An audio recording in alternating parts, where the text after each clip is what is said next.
Hello, I'm Sparrow, and this is a video that is a compilation of a series I've been doing for my other social media accounts, which is mainly TikTok, where I spin a wheel and whatever two old hyperfixations I land on, I combine them. For part 1, I got Jujutsu Kaisen combined with Markiplier, which is honestly a really fun combination for me. So for some of these, I'll either do a kind of Flash AU or a character interaction. For this first part, I decided to do an AU where Mark is a Jujutsu Kaisen sorcerer, and I'm not quite sure what his technique would be, but his domain is based off of him being the king of Five Nights at Freddy's and his Iron Lung series, where basically you're trapped in a blood sea where there's no way of escape, and there's 5 monsters which represent the animatronics, and like Sukuna though, there's one way of escape, where you can dethrone the king and steal his crown. I thought it was a pretty cool idea, but let me know what you think in the comments. I had a lot of fun with this series. This is the first 5 parts, so this is me just coming up with random ideas, which will be combinations of weird things that would usually never work together, and it's a really fun exercise. Also, sorry I haven't posted in a hot minute. I had a huge video planned where I did the Twitter character wheel challenge, but I ended up not finishing the wheel. I ran out of steam on the last 2 colors, so I might just post the speed paint here or just up on my TikTok. But the art style is already kind of old, so I'm not sure. But you should comment and let me know what you think, if I should post it or not. Also, my TikTok will be linked in the description if you want to go check out that series that I never ended up putting here. And I've had a lot of YouTube video ideas, but I've been too lazy to do them, so maybe this will be a start of my comeback on YouTube. But back to the topic at hand, my cousin, Dee, she really got me into Jujutsu Kaisen. She's a huge fan, so I just decided to start watching with her, and Jesus Christ, no one can ever be happy. Gege, the creator, kills off characters like Game of Thrones. Not one of my favorites has made it through. A bit of a spoiler, but R.I.P. Nanami, my husband. You would have loved the new Tangled movie coming out soon. I've been really inconsistent on watching season 2 though. I watched the entirety of the Shibuya arc out of order. It was still really good, but I've got a lot of the story scrambled up in my head, so I don't know quite where everything happened and when. But for when I started watching Markiplier, I've basically watched him my whole life since I've always been on YouTube. And it's really cool that his content has grown with his audience. He's still someone I can watch, even though I'm way older now than when I started. And I'm really excited for how his channel is progressing, especially with like the different forms of media, especially with his new Iron Lung movie. It's just really amazing to watch it happen, and I really can't wait for the movie to come out. I'm sure it'll be as amazing as all of his fans and me believe it can be. It's just really interesting how it's changed over time. But yeah, this is the first part of the series, and I really hope you enjoy the chaos of what it turns into in the next few minutes. Again, this was Jujutsu Kaisen crossed over with Markiplier as Mark as a Jujutsu sorcerer.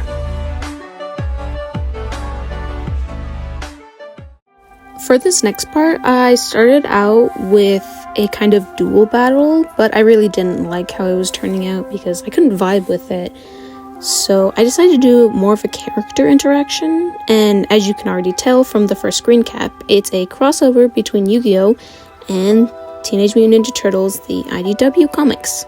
I decided to do Jenica. She's an IDW original character, and she is the 5th Ninja Turtle. She's the, I think, 2nd attempt at making a 5th Ninja Turtle, but the first attempt wasn't very good. It was actually terrible. It was Venus de Milo from Teenage Mutant Ninja Turtles, The Next Mutation. She was handled really poorly, and she was just kind of there to be a love interest.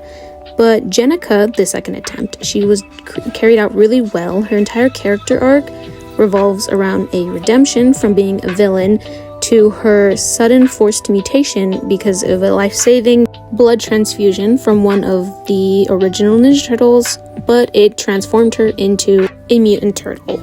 Then it's followed up with a entire city block being transformed into mutants due to one character, and her arc revolves around her redemption, trying to be better, and dealing with mutant phobia that is convinced that they're all monsters, which is something that she's had to deal with even before, so this isn't really helping. The IDW comics really are fascinating because they use a bunch of the mismatched collages that Ninja Turtles originally has and creates a really cohesive story that is really hard to do with mutants and ninjas and space lords and aliens. There's a lot going on in Ninja Turtles, but it's really enjoyable and I definitely recommend reading. For Yu-Gi-Oh!, I always grew up watching the show with my brother and my cousin every morning, so I basically have always seen the show as a kid. I never really saw past the initial first few seasons, but what I did see always stuck with me. It even got to the point where me, my brother, and my cousin, we learned how to play the actual card game, and we still play to this day. It's been a really huge part of my life, and I enjoy it. I really should go back and finish the series, but I think I tried to, and I got to the part where there's like these 3 other magical cards after the initial like Slifer the Sky Dragon and the Exodia cards and stuff like that, and I really just couldn't get into it just because it felt like the world was getting bigger and bigger, and it was just really hard to keep up with, and I was getting really lost, so I thought I'd just stop. But like a year later, me and my brother went and we just watched the finale, and it was really enjoyable. I wasn't quite sure what was going on, but it was good to see my favorite characters finally get a resolution and their final arcs, and a lot of characters finally got their kind of happy endings. And with the collision piece, I really do feel like Yugi would be so freaked out by meeting Jenica, because every time he sees something that could be remotely a dual monster in real life, it usually is followed up by like world-ending shit, so he'd freak out, and then Jenica would think it's like him being an asshole to mutants, so she'd be ready to throw hands with this rather small teenager. But yeah, this was the second piece in this series, and it's a crossover between Yu-Gi-Oh! And Teenage Mutant Ninja Turtles, the IDW comics. This next part, I started off feeling really ambitious, but I lost steam like within the first 10 minutes, and so I just stuck with a really basic concept sketch and line art. I really do like both medias that this is pulled from separately, and you can already probably tell, but this is a Demon Slayer crossover with Batman comics. I really do love both, but I really just had a hard time building up the connection to them. For Demon Slayer, I've been pretty much a really big fan from the start of the anime, and I really adored it so much that I went back and I read like almost the entirety of the manga, because at the time it wasn't done coming out yet.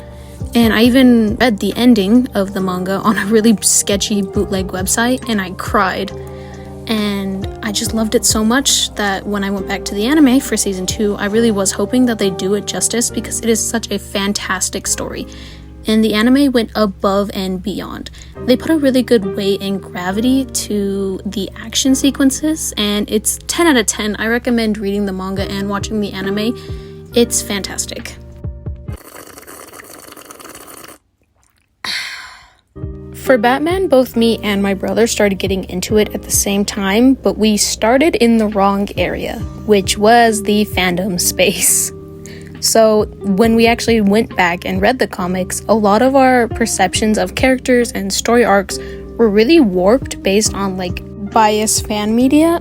Like for the entirety of Tim's character, he is perceived really victimized, especially in the arc where Batman gets lost in time and space, which honestly wasn't what happened. Well, for me personally, like Dick is turned out to be not as cruel as I thought he would be, and Tim is really like ooh-ooified by the fandom. For a while, I thought my favorite Robin would have been Tim. If you don't know, there's multiple different kids who take up the mantle as Boy Wonder Robin, but Tim was the, I believe, 3rd Robin, and for a while, he really was my favorite. But that has changed completely now that I've read more comics. My favorite Robin is actually Duke Thomas, because he is such a feral cryptid that I just love him so much. Like, my boy started a whole gang, basically, where it's just like, oh, we're all Robin. And then Batman said, shit, all right, and he was Robin. I love him so much. Please give him more treatment than token normal boy. I got so off topic right there, but back to the idea I had for the drawing that started this whole tangent, where it's basically everything that kind of happens before the comics, where Bruce is a Hashira and he's the Knight Hashira. Just roll with it. I made something up for him, but he gets taken out not by like a demon, but I gave him like Thomas and Martha Wayne treatment, where he gets taken out by a mugger protecting his kids. And there's like a lot more that I could go into, but I don't want to. You can check it out on my TikTok. I have like a whole freaking essay written down in his video, so if you want to know what his kind of backstory is, just go look there. But yeah, I definitely recommend both Batman and Demon Slayer, but there's like a lot of Batman, so just literally pick anywhere, start from there, and it's fine. I had so much fun making this next piece. Like, I put all of my effort into it, and it's so dumb, and like 100% of my energy went into making this, and it's Haikyuu and Five Nights at Freddy's crossover. Because listen, I was one of those COVID lockdown anime girlies, unfortunately, so you already know I was in the trenches of anime TikTok, especially Haikyuu TikTok. It was so fun, but like looking back, oh my god, the cringe. The brain rot the fandom had was unstoppable, especially following the switch out when it was called out how crazy the fandom characterizations were. Like, they uruified Hina to the max, and like Kageyama got turned into like a dom dad. It was so weird. And unfortunately, that was me too. I grew out of it, and now I know they're just loser teenager boys like everyone else at that age. But through and through, Hinata has always been my favorite. I don't care that it's like, liking the protag is basic. He's so stupid with Kageyama. And if they did end up in a universe where they ended up night guards of Five Nights at Freddy's, a commenter on my TikTok video for this summarized it perfectly. Those two would turn Five Nights at Freddy's from a horror game to a comedy, which is something I can 110% get behind, because they would not be able to take it seriously. Their asses are not making past Night 5 or to Nationals after this. They're so dumb. I adore them so much. But Haikyuu really did deserve better treatment as like a show from a manga adaptation, because it was huge. I remember everyone was watching it. It was really big in like Western culture at the time for some reason, but then it just suddenly got canceled right when it was getting to the point where we get to see them finally do their like nationals battles with their rivals, the Nekama team. I don't know how to say that, but I hope I said it right.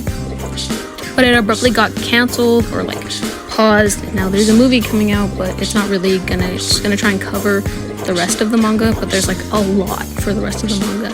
It's really tragic because Haikyuu was doing really well, and it was a really fascinating anime to watch, and I really recommend it. Like, I keep saying this about all of the things that I ended up using for this video, but like, I really do recommend Haikyuu. It's really well done, and you just get to enjoy like stupid teenagers doing stupid teenager shit. Fuck, I'm losing my voice. For Five Nights at Freddy's, all of the like, video games and stuff came out when I was like in 6th grade, and I had a friend at the time who was like really into that stuff, so I was like, okay, sure, I'll play too. And then it spiraled from there, and now like, I don't know, how old was I? 7 years later, I'm not really much of an active fan anymore, but I still really do love Five Nights at Freddy's. Like, it was one of the first video games I ever played, even though I was terrible at it. It's what started my interest in YouTube and Let's Players, and it really just like spiraled and led to all of my current interests, just as what started me on my internet journey, besides My Little Pony, but we don't talk about 2016 My Little Pony. So this piece is FNAF crossover with Haikyuu. This final piece is probably the most outrageous crossover that I was able to spin, which is Shugo Chara, a magical girl anime about the magic of being yourself, crossed over with Call of Duty Modern Warfare 2. Shugo Chara was the first ever magical girl anime that I ever watched, even before Sailor Moon, so this holds like a really special place in my heart, and I adored it as a kid. I think I rewatched all 3 shows that it had like several times, just over and over. I was obsessed. I remember every night I'd go to bed and there's this little gimmick in the show where it's like the magical girl power comes from these little egg people that like can give you the ability to be your true inner self.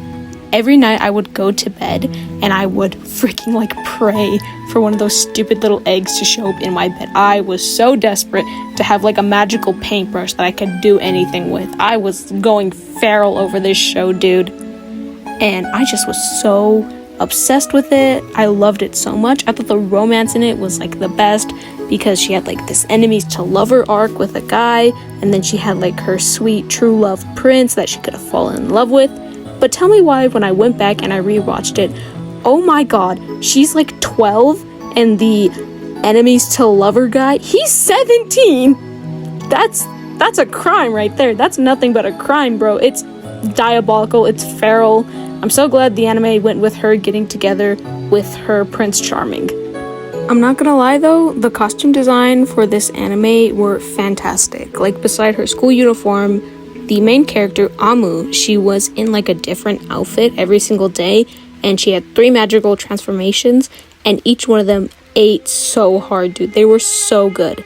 And like they always had like different costumes for every single character. It was fantastic. I love the art even now to this day. All of the character designs are really good. All of the costumes and the art and the animation for like a really old show, it's amazing. I love it so much. Too bad they had that weird like Predator thing going on. But Call of Duty was also a more recent hyperfixation. It started with those like TikTok ghost or like big buff masked men edits, and I was like, wow, oh my god, they're so fine, let me go look. And then I got sucked into like the lore and the gameplay, and now I'm obsessed with the mobile version of the game because I don't have a PC. I even got my brother to play with me, and he's worse than me when it comes to this game, but it's genuinely so much fun, and I really do like Modern Warfare. I thought the story was pretty good until I went back and I looked at the original version compared to the reboot, and actually the reboot is pretty disappointing, but it's still like really good. I do love the characters. My favorite is Gaz or Kyle Garrick. I adore him so much, but I had to draw iconic #1 face of Call of Duty, Ghost, just because his mask was so much fun to make.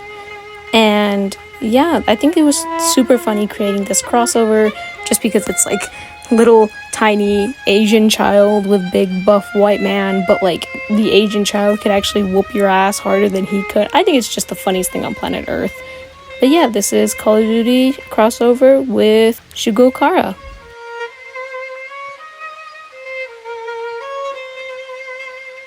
But this was part 1 of my crossover series, and I really hope you enjoyed this video, and there should be more coming soon. And please subscribe, like, and comment. Thanks for watching!